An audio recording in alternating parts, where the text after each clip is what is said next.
Our region may be at risk of losing their federal food assistance benefits. This after President Trump's administration finalized a new policy. USDA officials say nearly 690,000 people no longer will be eligible for Supplemental Nutrition Assistance Program benefits. That's SNAP. They say the change is expected to save taxpayers more than $5 billion over 5 years. Jackie DeFusco found out who will be impacted. Josh, this cut to SNAP benefits is the first of several expected to be announced following a lengthy public comment period. The executive action comes after Congress decided not to include several reforms in the 2018 Farm Bill.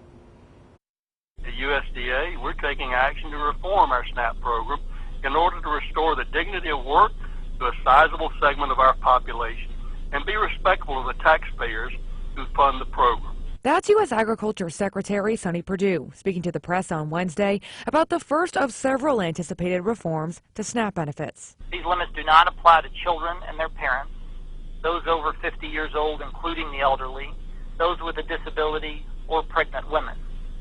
As I noted, the rule does not change our commitment to protecting the most vulnerable. The policy change does impact adults 18 to 49 without dependents. USDA officials say this group has long been limited to 3 months of benefits over a 3-year period, unless they're working, volunteering, or participating in job training. Currently, though, officials claim about 3/4 of these adults are not working, some because states have waived time limits in areas deemed to have a lack of sufficient jobs. Now, USDA is restricting that ability by preventing states from carrying over unused waivers for more than a year and limiting waivers to areas with 6% unemployment or more. According to the Bureau of Labor Statistics, no counties in Northeast Tennessee would be eligible under this criteria. Second Harvest is obviously always concerned if there's cuts in the federal nutrition program. The executive director of Second Harvest Food Bank of Northeast Tennessee says some in rural areas may not have the education, training, or transportation they need to get a job where they live. If they lose their SNAP benefits,